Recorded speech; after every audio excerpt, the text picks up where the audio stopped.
तो हम लोगों ने 13.1 एक्सरसाइज ख़त्म कर लिया है। तो आज हम लोग 13.2 एक्सरसाइज देखेंगे, ठीक है। और उसके शायद सारे क्वेश्चन सब लोगों ने लगा के भेज भी दिए हमारे पास में, ठीक। तो पहला क्वेश्चन हमारे पास में कहता है a solid is in the shape of a cone standing on a hemisphere with both there radius being equal. उसने बोला हमारे पास में जो एक हमारे पास सॉलिड है वो हमारे पास में स्टैंडिंग है और नीचे हमारे पास हेमिस्फीयर है और ऊपर हमारे पास कॉनिकल है और जिसकी दोनों की हमारे जो रेडियस है वो सेम है, ठीक है। जो हमारे पास क्या है 1 सेंटीमीटर, तो दोनों की रेडियस 1 सेंटीमीटर, ठीक है। आगे उसने बोला and height of the cone is equal to its radius, जितनी हमारे पास रेडियस है उतनी ही हाइट है। तो उसका मतलब रेडियस भी हमारे पास 1 सेंटीमीटर और हाइट भी हमारे पास 1 सेंटीमीटर ही,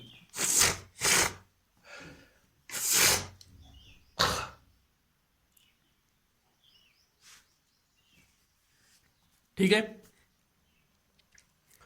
अब उसके बाद में हमारे पास में क्या हो गया यहाँ पे, अब यहाँ पे हम लिख लेते हैं radius of cone equal to radius of hemisphere, क्योंकि दोनों इक्वल थी और equal to 1 centimetre. Height of cone equal to radius of hemisphere, height जो है वो रेडियस ऑफ हेमिस्फीयर के इक्वल है, इसलिए ये भी 1 सेंटीमीटर हो गए। अब यहाँ उसने हमसे पूछा क्या, उसने पूछा हमसे find the volume of solid in term of pi. तो वैल्यूम ऑफ सॉलिड हमें निकालना है, तो हम क्या लिखेंगे यहाँ पे, volume of solid equal to volume of cone ऊपर वाले का और हेमिस्फीयर का वैल्यूम ऑफ हेमिस्फीयर। तो वैल्यूम ऑफ कोन हमारे पास में होता है 1/3 पाई आर स्क्वायर एच और वैल्यूम ऑफ हेमिस्फीयर होता है 2/3 पाई आर क्यूब, ठीक है। दोनों में हमने देखा 1/3 भी दोनों में है, ओके, पाई भी दोनों में है, ठीक है, आर भी दोनों में है, तो हमने आर स्क्वायर बाहर निकालिया। तो बचा यहाँ से क्या, यहाँ से एच बच गया, यहाँ से 2r बच गया, ठीक है। तो 1/3 पाई की वैल्यू हमें रखनी नहीं क्योंकि हमें टर्म ऑफ पाई में निकालना है। और आर स्क्वायर, आर की वैल्यू हमारे पास 1 है तो 1 स्क्वायर, एच की वैल्यू भी हमारे पास 1 है तो 1 हो गए, 2 तो ऐसे ही रहा और आर की वैल्यू 1 हो गई, ठीक है। तो 1/3 1 की स्क्वायर 1 ही रहता है, मल्टीप्लाई कराएंगे तो सेम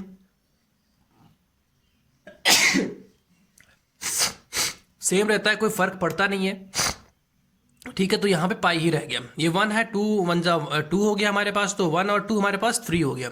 अब 1/3 था, 3 से 3 कट गया तो बचा हमारे पास पाई, तो पाई सेंटीमीटर क्यूब आ गया। तो ये आ गया वैल्यूम ऑफ सॉलिड, जो हमारे पास में सॉलिड है उसका वैल्यूम पाई सेंटीमीटर क्यूब हो गया, ठीक है। तो ये तो हमारे पास क्वेश्चन नंबर फर्स्ट हो गया। हम लोग क्वेश्चन नंबर सेकंड के पास में आते हैं, ठीक।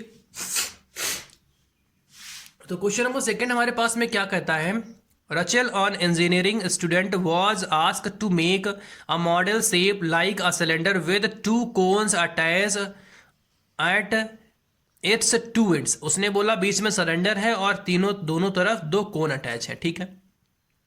Using a thin aluminium sheets, ठीक है, एक पतली एल्यूमिनियम शीट से उसको बनाया गया है, ठीक है। The diameter of model is 3 centimetre, जो डायमीटर है मॉडल का वो 3 सेंटीमीटर है, ठीक है। इसका मतलब रेडियस हमारे पास कितनी हो जाएगी 3/2 centimetre, okay. And its length is 12 centimetre और टोटल लेंथ हमारे पास कितनी है 12 सेंटीमीटर है, ठीक है।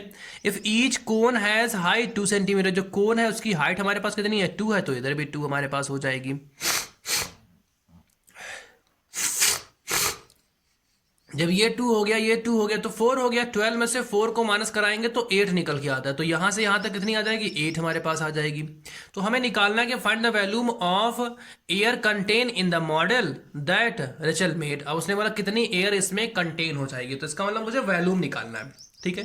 तो radius of cone equal to हमारे पास डायमीटर 3 था तो 3/2 सेंटीमीटर रेडियस ऑफ कोन हो गया H. Height of cone equal to हमारे पास में 2 सेंटीमीटर है तो 2 सेंटीमीटर हो गया। Radius of cylinder equal to 3/2, हमारे पास जब जितना कोन का होगा उतना ही सिलेंडर का भी हो जाएगा, ठीक है। Edge of cylinder equal to हमारे पास में 8 सेंटीमीटर हो जाएगा, क्योंकि क्या है यहां से लेकर के यहां तक 12 है और इतना 2 है, तो 2 और 2 4 और 12 में से 4 गया तो 8 हो गया, तो ये 8 हो गया। अब हमें इसका वैल्यूम निकालना है, तो क्या हो जाएगा हमारे पास में volume of model equal to volume of cylinder. ये सिलेंडर है और ये हमारे पास कोन है, 2 कोन है प्लस 2 वैल्यूम ऑफ कोन, ठीक है। तो वैल्यूम ऑफ सिलेंडर लगा लेते हैं पाई आर स्क्वायर H2। अब यहाँ H1 और H2 इसलिए कर लिया गया क्योंकि यहाँ पे 2 हाइट हो जाएंगी, एक सिलेंडर की हो जाएगी एक कोन की हो जाएगी।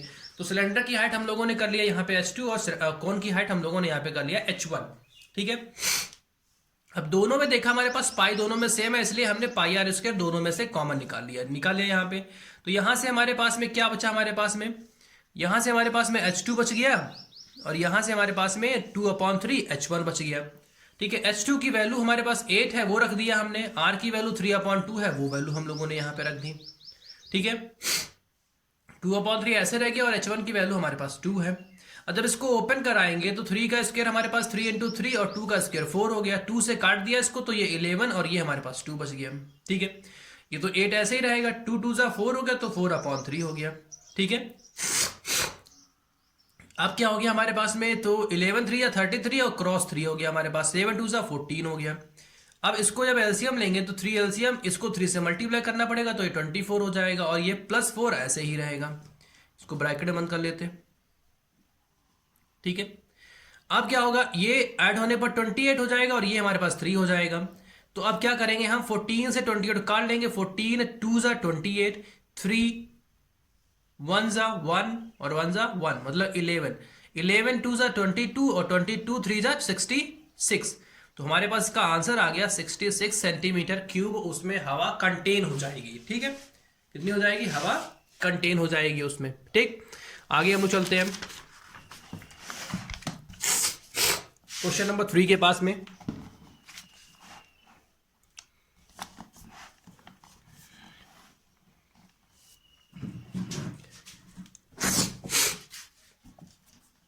तो क्वेश्चन नंबर 3 हमारे पास कहता है, a gulab jamun contain sugar syrup up to about 30%। उसने बोला गुलाब जामुन है, उनको किसी भगोने में भिगोया जाता है तो क्या करते हैं, जो चीनी की जो चाशनी बनी हुई होती है उसका 30% पोर्शन वो अपने आप में कंटेन कर लेते हैं। कंटेन का मतलब है सोख लेते हैं।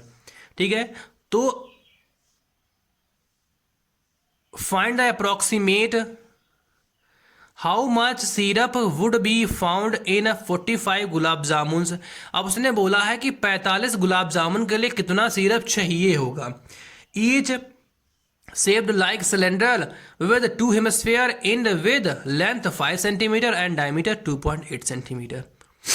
अब उसने हमसे ये बोला है कि जो गुलाब जामुन है उसकी टोटल लेंथ हमारे पास 5 सेंटीमीटर और डायमीटर हमारे पास 28 सेंटीमीटर है। तो डायमीटर हमारे पास 28 सेंटीमीटर होगा तो रेडियस कितनी हो जाएगी हमारे पास 14 सेंटीमीटर। तो ये भी 14, तो इधर भी 14 सेंटीमीटर होगा। 14 कितना हो जाएगा, 28 हो जाएगा।